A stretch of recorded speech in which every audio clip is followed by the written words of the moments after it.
Pessoal, eu não moro no Brasil, como sabem, eu moro fora, sempre que eu posso, gosto de encontrar os colegas aqui de turma, falar um pouco, contar um pouco da minha experiência, minha feliz experiência do meu lado, de ter podido viajar muito a trabalho e ter uma experiência internacional. Minha experiência é muito mais fora do Brasil do que no Brasil. Então eu vou falar de coisas que acontecem mais fora do Brasil do que acontece aqui. Eu sou civil, colega do Socan, né, turma de 75, e comecei minha carreira como engenheiro civil, fazendo projeto de estrutura. Eu comecei a usar computador, usar Fortran, quem lembra disso mesmo? Usar Fortran para fazer cartão perfurado, usando o cirquinho lá, tinha 0,29 dB que a gente falava cartão para fazer programa. E daí comecei a envolver nessa parte de tecnologia, fazer desenvolvimento de cálculo estrutural, fiz mestrado em cálculo estrutural e comecei a mexer mais na parte de computação, desenvolvimento de sistemas, e fui muito para a parte de governo, né? De governo. E já nos anos 80 a gente começou a trabalhar na parte de governo eletrônico. Os primeiros sistemas de imposto de renda online foram feitos lá em 1980, tecnologia que a gente desenvolvia, parcerias feitas com os Estados Unidos para usar comunicação, simular comunicação síncrona dentro de uma linha assíncrona. Você tem uma ideia de como é que era o problema na época.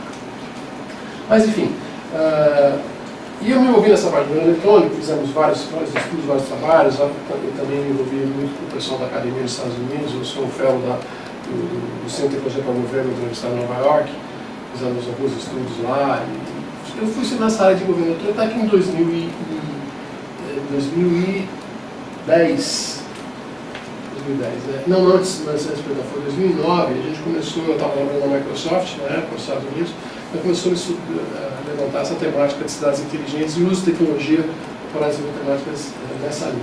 Isso me permitiu viajar muito pelo mundo todo, né? Falar com muitas cidades, desenvolver muitos projetos de governo eletrônico e cidades inteligentes. Eu saí depois da Microsoft e fiquei só trabalhando com cidades inteligentes e me envolvi em projetos de Cape Town, projetos de Istambul, projetos de Sevilha na Espanha, enfim, uma experiência nessa linha. Bom, aí que a gente começa a estudar o problema de cidades inteligentes, a primeira pergunta que sempre me faz é o que é uma cidade inteligente? Definir o que é cidade inteligente. E agora em abril passado, uma outra colega de 75, Thomas Curva, chegando a gente começou a desenvolver, vamos tentar entender um pouquinho melhor o que é uma definição conceitual de uma cidade inteligente, como é que a gente faz isso. E nós estudamos mais de 100 publicações acadêmicas, né, sobre o que é a cidade inteligente, começamos a levantar as palavras-chave desses papers todos, e criamos uma nuvem de palavras, fizemos estatísticas, e não foi o seguinte, era um negócio muito complicado de definir. Até um professor falou o seguinte, olha, eu não sei o que é uma cidade inteligente, mas quando eu ver uma, eu vou saber o que é, né, que era inteligente.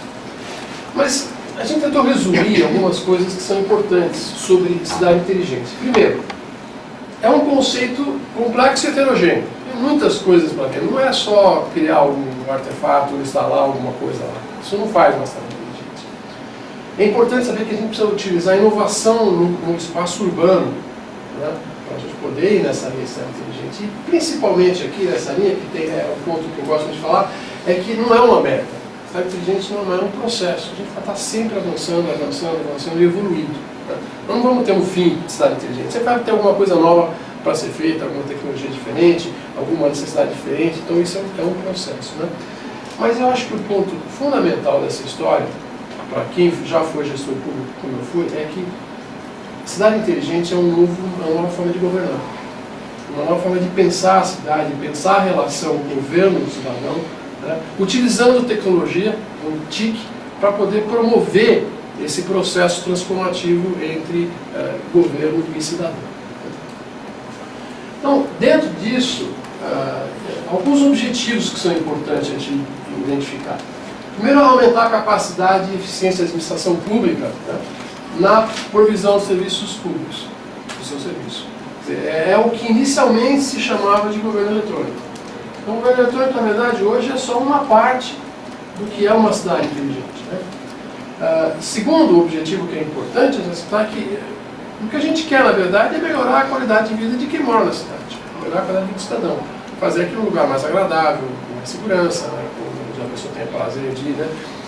um dos pontos que sempre me perguntam é na cidade, como é que eu transformo a minha cidade num novo Silicon Valley?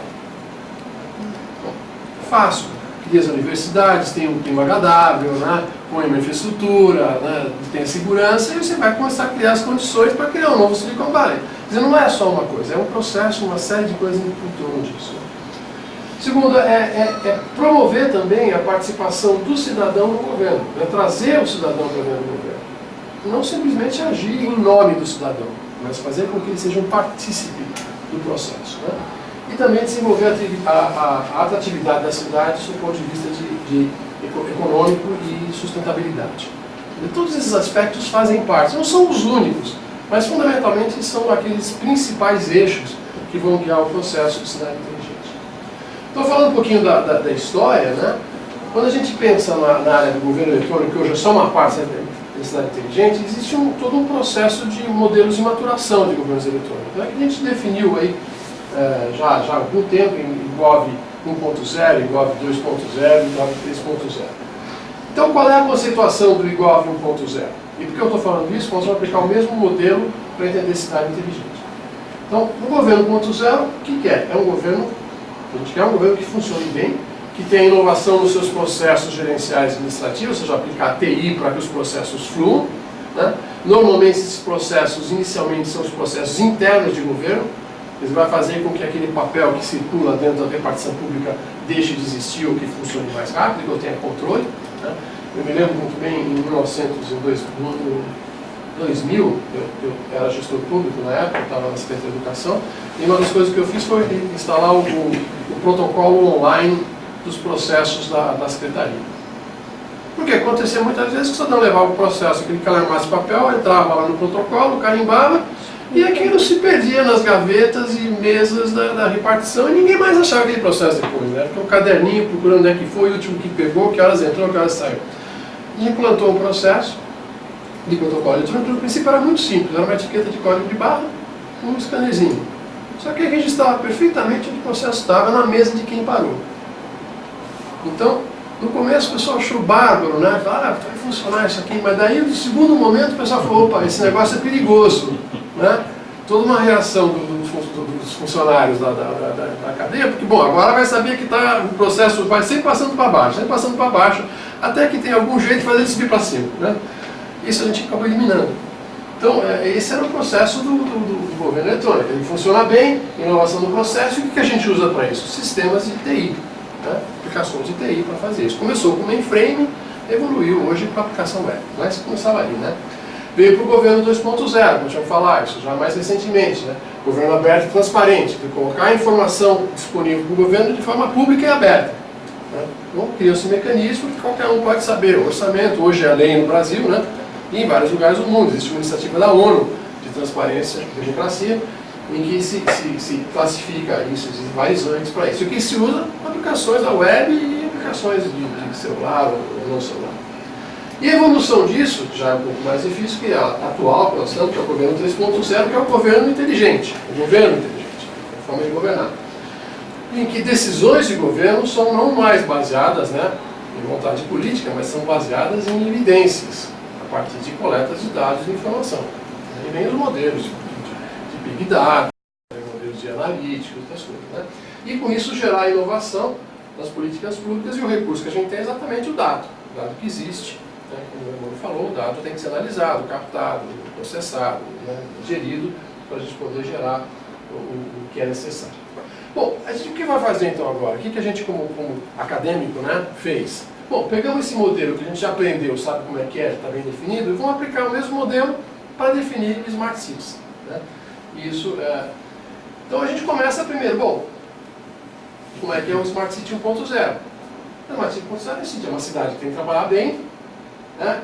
Em vez de ter inovação no processo, nós vamos automatizar os processos da cidade, automatizar a coleta de lixo, a iluminação pública, o farol na rua, o farol de trânsito, algumas cidades que cuidam da água, distribuição de água, controle de água, enfim, todos os processos gerenciais da cidade começam a ser automatizados.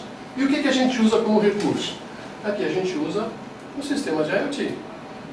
Aqui nós vamos ter os sensores ou atuadores que vão controlar a abertura do sensor do sinal, sensor de presença, sensor de volume, tudo vai ser controlado nesses pequenos sensores, comunicando-se através de múltiplas plataformas, ou de múltiplos formatos ou protocolos que você tem disponível. Então, um exemplo disso, claro, né, o que a gente fez? Algumas coisas. Por exemplo, em Cambridge, né, essa Cambridge é a Cambridge, né, a ponte de Cam, esse é o rio Cam. O que a gente fez nessas duas cidades, né, em Cambridge e em Calgary? A gente quis otimizar o sistema de coleta de lixo. Como? Colocamos um sensor, que vocês estão vendo aqui nesse modelo, aquele sensor em azul ali, que mede o conteúdo como é que chama aqui? Do latão, né? Que é latão de lixo. Na Europa se usa um modelo um pouco maior, que é um pouco mais eficiente, que é meio container, ao invés daquele container de 20 pés, é um de 10. E você põe esse sensor, então você mede como é que está a quantidade de lixo. Aí você só dispara o caminhão para recolher quando ele está, sei lá, com 80%, 85%. Ou, em alguns casos, por exemplo, você tem gases, né? Você tem combustão espontânea, pega fogo, e você está lá, você pode agir rapidamente, não precisa esperar pegar fogo no container inteiro, porque a temperatura subiu mais do que o nível aceitável, você já manda uma equipe de manutenção para dar uma olhada nisso. Ou ainda, vandalismo. O cara começa a chacoalhar, chutar, até o latão se mexe muito, e fala, pô, tem alguma coisa errada acontecendo, vai lá ver o que está acontecendo. Então você consegue reduzir problemas, né, sensivelmente. E mais, otimiza a rota de coleta de caminhão, economiza combustível, reduz a poluição. Então tem uma série de benefícios por essas soluções que a gente tem chamado aí, eu chamo no livro, de soluções verticais. Soluções que atingem uma atividade específica. E aí no estudo que a gente fez lá para a gente pensou no congresso da ONU em abril, a gente criou um modelo de iniciativas de Smart Cities. Então, só que são as diversas áreas em que a gente vai criar soluções, claro. Quanto custa um sensor daquele? Varia muito. Tá, varia muito. O sensor pode custar, vou te dar alguns parâmetros europeus, entre 100 euros e 500 euros, dependendo do tipo de sensor. Porque depende do tipo de rádio que vai lá, porque aí custa, depende do código que você paga, depende de quantas funcionalidades você quer ter, mas é dessa faixa. E esse investimento está se pagando? Sim, você paga pela economia do serviço público. Sim, né? tá E outra coisa, por segurança, às vezes é não quantificável, é um benefício intangível. Né? A gente tem algumas formas de medir, mas é mais difícil. Então veja, dentro desse modelo, que a gente usa o modelo da hélice quádrupla, né, que hoje está muito em moda de desenvolvimento, em que você envolve os diversos na verdade essa apresentação está uma versão antiga, está tudo em português. Mas enfim, esse modelo envolve quem são os principais atores que vão participar do processo de Smart City, que são as empresas que vendem tecnologia, né?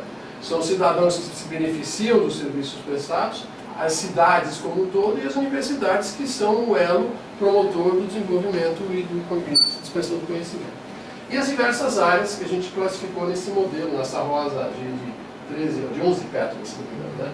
É transporte e mobilidade, meio ambiente, turismo e cultura, saúde, gestão de resíduos. Aqui em saúde, por exemplo, a parte de prontuário eletrônico que eu não falo, é uma solução que você trabalha aqui. Energia sustentável, tem várias soluções. Tem um módulo específico só de infraestrutura de TI, né, que são todas as suas redes de comunicação, fibra ótica, redes de 5G low power, redes de 4G, 3G, enfim, toda a parafernália de telecom está aqui dentro. Atividades específicas para crescimento econômico, que veja, não é só tecnologia, aqui você pode colocar atividades na cidade inteligente que vão promover o desenvolvimento da cidade. Vamos colocar lá um núcleo de startups. Faz parte do conceito também, apesar que pode nem ter tecnologia, pode ser um galpão que você colocou lá, mas é uma iniciativa que você toma para promover isso. Né? A segurança pública, o governo eletrônico, eu falei uma parte, a educação. Então são os principais componentes da iniciativa. Bom, quando a gente muda então agora, o que é? A gente falou do Smart City ponto 1, das soluções verticais, o que é a Smart City ponto 2? Né? É uma cidade que é inclusiva e que responde aos processos. Né? Você já começa a dar atenção não só a resolver aquela operação, mas se tem algum problema também intervir nessa operação. Você começa a ter integração dos serviços. Então já que você colocou o poste lá com a luminária de LED de baixo consumo, que está conectada, bom, por que não colocar também uma câmera, aproveitando a rede de telecom que já está instalada? Ou por que não colocar um sensor de disparo de água, de fogo, para aproveitar, isso está nos Estados Unidos em voga, né?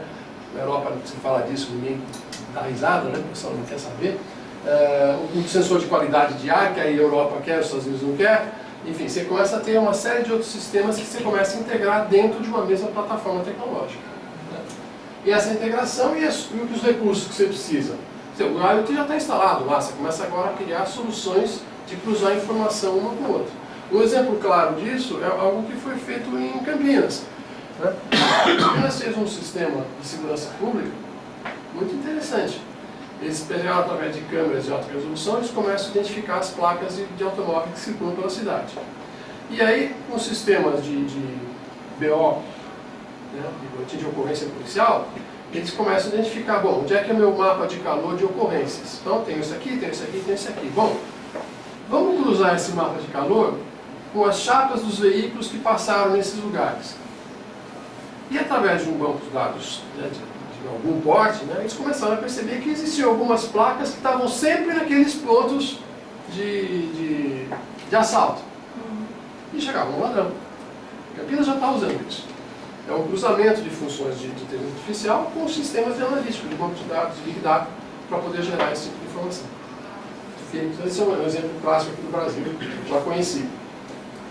Bom, e alguns outros exemplos que a gente tem, esse capital da Neutrera, na Espanha, né? A gente participou dessa implantação, né?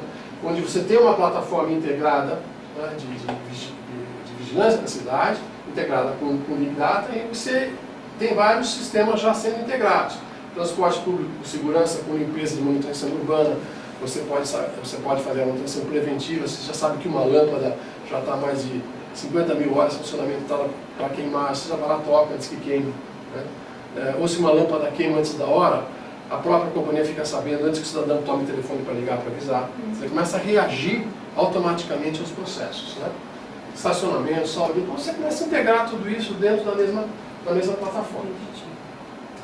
Então, quando a gente começa a chegar no Smart City 3.0, né, a gente começa a pensar, bom, agora, meu conceito no Smart City 3.0 tem uma cidade que pensa e que reage automaticamente sozinha, né? Ela tem uma gerência autônoma, quer dizer, a própria cidade, independentemente de ter gestores, os sistemas que você tem na cidade gerenciam a cidade, né? E você passa a ter um uso muito intenso da parte de análise de dados e de inteligência artificial para fazer isso. Existe cidade 3.0 já? Algumas estão começando, muito poucas, mas estão começando. Uma delas é Sevilha, Espanha, onde eu, no ano passado fui 6 vezes para Sevilha para acompanhar esse projeto, onde a cidade hoje começa a ser gerenciada com conceitos de inteligência artificial e com regras de tomada de decisão autônomas. Você tem regras autônomas que já disparam uma série de processos. Eu vou falar de algumas delas aqui. Então, tudo baseado, no caso de Sevilha, baseado no sistema de iluminação pública, tá?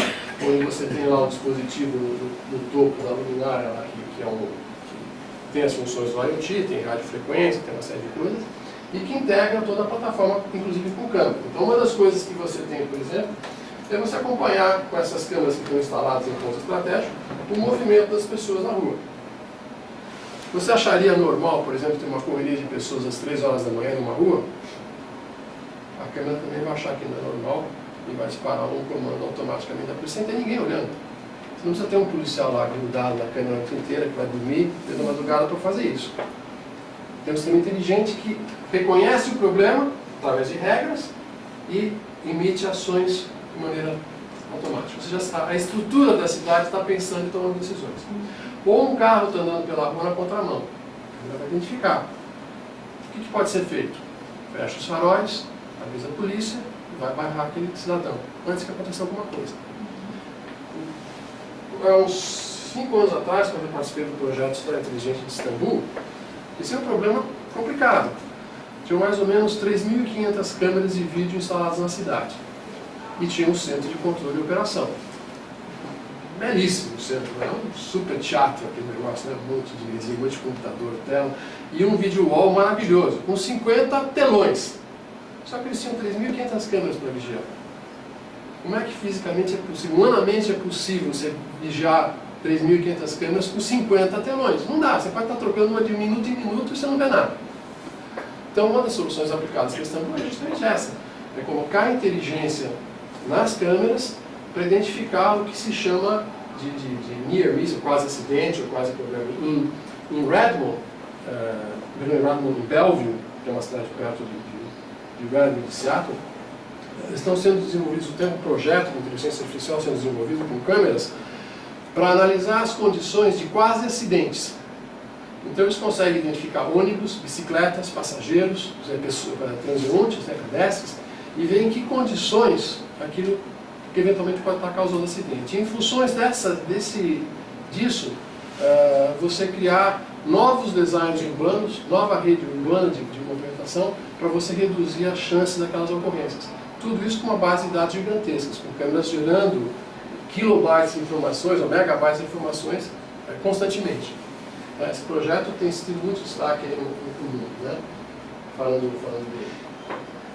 Enfim, tem até uma instituição na Suécia, acho que é Zero Day, né? Zero qualquer coisa, que justamente pretende que você tenha 0 acidentes durante um ano. A cidade, essa é uma das métricas, né? E Belleville está chegando nesse ponto. De evitar através do uso inteligente. Então, isso são coisas que você tem em Sevilha. Outros problemas que você detecta na cidade, por exemplo, em Sevilha, é o caso das redes, cercas de proteção. Cercas de proteção. Primeiro para a construção de pessoas, mas não precisa ser só para isso. Pode ser, por exemplo, para a proteção de uma obra. Você tem um canteiro de obra que você quer proteger aí. Como fazer, por exemplo, para que você não tenha alguém pulando aquela cerca ou derrubando aquela cerca? Hoje tem sensores que você põe nas cercas, né, que identifica invasão, que identifica se a cerca caiu, se alguém penetrou aquela cerca, e automaticamente dispara os comandos ou os protocolos de segurança para atender o que seja necessário. Okay? Então esse é o conceito da 3.0 e está aqui como é que é a operação feita. Então numa mesma plataforma inteligente, o modelo de gestão te permite ver todos os indicadores da cidade, todos os KPIs, os Key Performance Indicators que a cidade se impõe para gerir, né? E com visualização avançada. Então você tem os diversos gráficos do que está acontecendo, as áreas de interferência, estacionamentos que eu quero ver na cidade, o que está vazio, o que não está vazio. Tudo pode ser informado para o cidadão através de uma app, né? Eu vou falar onde tem vaga livre. E tudo você faz vigilância por inteligência artificial. Verificar as correrias, né, os transtornos, né, gritaria. Você pode tudo medir, organizar, identificar e verificar o problema. Óbvio, essas são as coisas mais básicas, né, coleta de lixo, estacionamento, iluminação. Isso lá considera-se problema resolvido. Isso não é problema mais. O problema é o tratamento, o que nós vamos fazer com isso depois. É o segundo problema, mas essa parte de coleta está toda resolvida. O outro ponto que é importante no projeto de Sevilha é que não adianta só você fazer isso, mas você tem que também garantir que as informações que você tenha, ou que sejam importantes, sejam divulgadas adequadamente ao cidadão. Então, no caso de Sevilha, que vive muito de turismo, na Semana Santa de Sevilha, eles recebem 1 milhão de turistas, em uma semana, né? Quase como um carnaval aqui, né? Só que a cidade é uma cidade de 3 milhões, né? Então 1 milhão e 25% de aumento. Então, todas as informações da cidade, programas de estacionamento, programas de ambulância, programas você acabou a luz numa região por excesso de consumo, você tem que manter os cidadãos, olha, não vá por aqui, vá por ali, o trânsito congestionou, ou a procissão que você quer ir está em outro lugar. Tudo isso tem que ser informado e gerido, e essa plataforma então integra isso através de redes sociais, de redes públicas e de aplicações específicas, tudo gerenciado no processo. Bom, como é que a gente chega nesse ponto, né, para poder obter? Então, o que eu digo é que na maioria dos primeiros projetos que a gente tenta fazer de cidade inteligente, a chance dele dar errado é de 90%. É muito grande. É muito grande. Então, por quê? Porque se esquece normalmente que não é só você comprar a tecnologia e instalar. Eu vou comprar tijolo e botar um em cima do outro. Não vai ficar em pé. Você tem que ter problemas, você tem que pensar em outros problemas. Tá? Primeiro, você tem que ter uma arquitetura tecnológica bem definida, né? Onde você vai poder montar toda a tua solução. Então você tem, de um lado, né, os problemas da cidade, que envolvem aquela relação toda, né, de 11 itens lá que você tem. E por outro lado, você tem que ter uma infraestrutura de tecnologia também sustentável e bem montada. Que envolve o quê? Envolve você ter todo um setor de IoT trabalhando, mas você tem que ter um nível, uma capa de rede com todas as seguranças que você vai ter que ter de acesso à rede. E não só isso, né? As seguranças de acesso para trabalhar. E as diversas áreas de atuação que você tem que ter, as operações da cidade têm que estar previstas, todos os teus conceitos de Business Intelligence e Analytics têm que estar lá, os teus indicadores, o teu gerenciamento. E além disso, é promover as interfaces disso para poder trabalhar em nuvem, poder oferecer aplicações para os teus usuários e oferecer interfaces abertas, né, para que terceiros construam soluções em função da base de informação que você está disponibilizando. Quem quiser plugar alguma coisa na minha rede de cidade inteligente, vamos permitir fazer isso. Né? Vamos deixar. Vou deixar que outros entrem nesse processo também, não seja só uma iniciativa de governo. Né? Então, por isso eu digo que a cidade inteligente não é só isso, não é só criar essa rede. Isso aí você pode ter até dinheiro para fazer alguma dessas coisas, você pode ter parcerias para fazer outra coisa, mas acho que tem uma coisa mais importante que é o que define bem isso, que é você ter uma conceituação estratégica daquilo que você quer fazer, onde você quer chegar.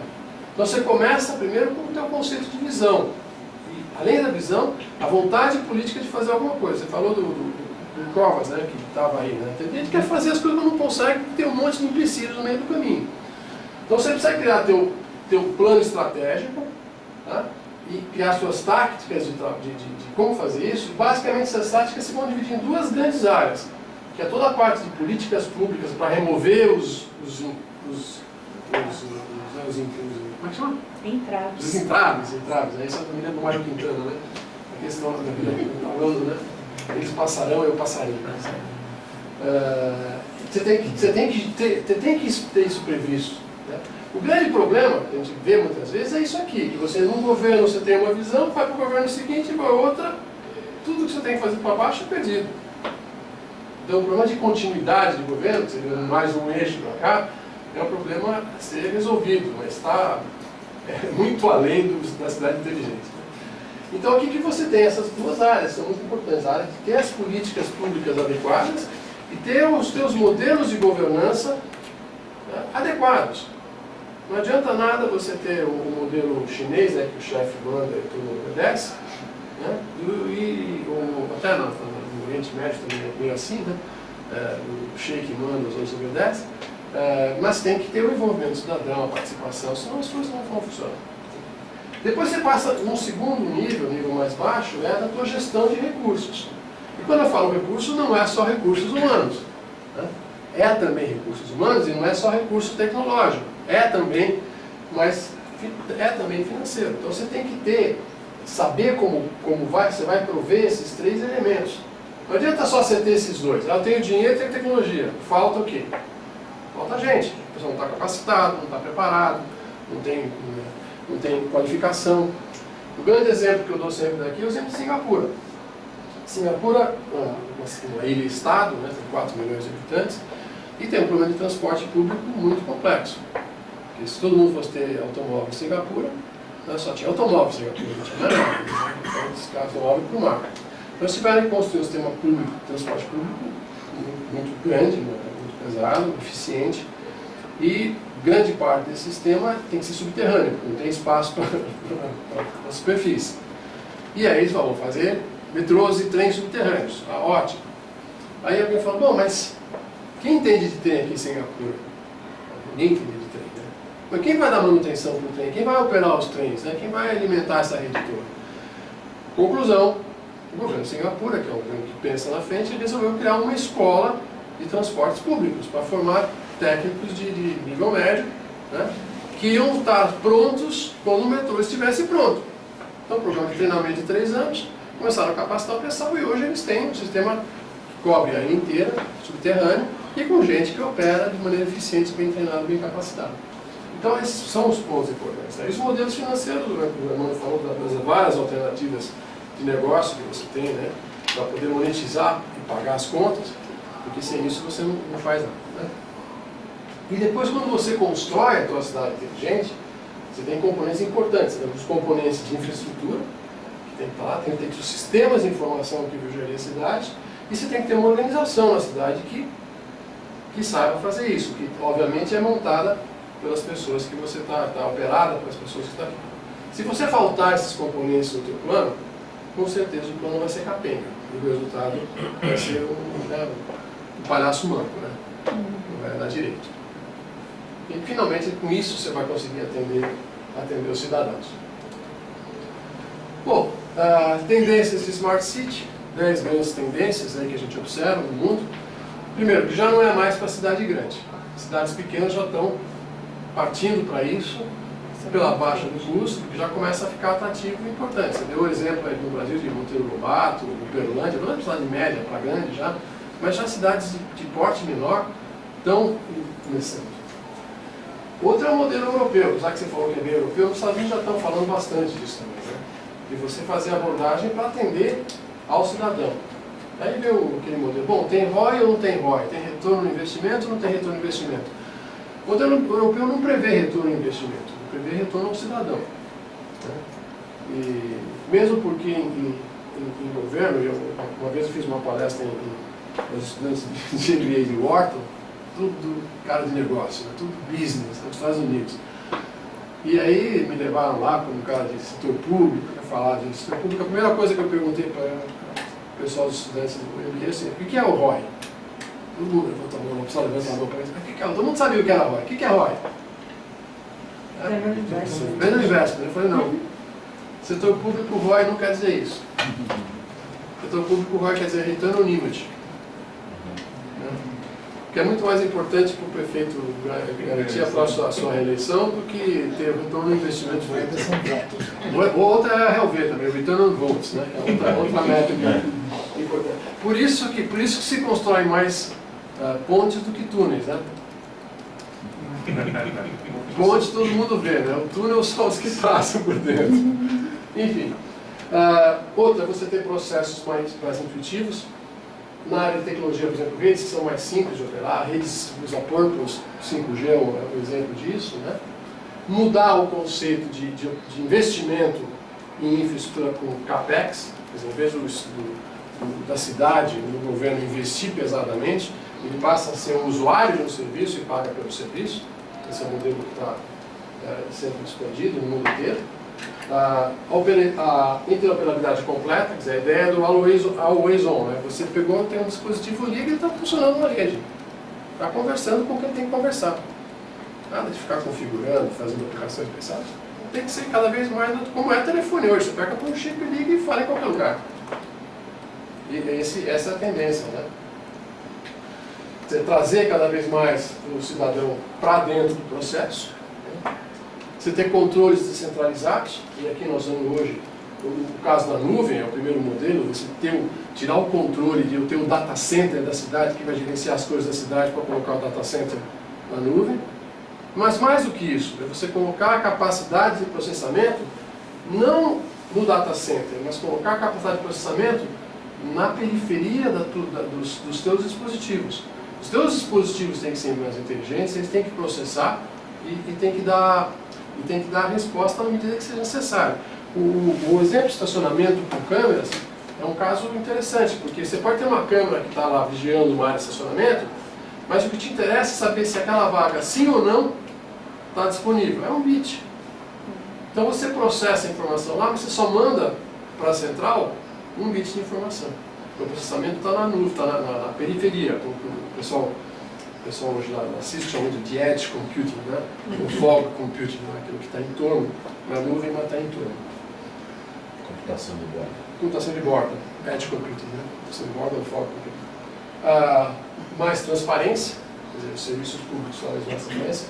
Foco na geração de receita. Como é que eu monetizo? Vai cobrar da cidade do vizinho lá dele, né, a multa ou o serviço que a prefeitura está usando. Utilização, cada vez mais utilizar a IoT para sistemas de segurança pública. São 10 tendências que não são minhas, mas são tendências de mercado. A Cisco endossa quase que todas elas. Você só viu a notação do Maria? Claro.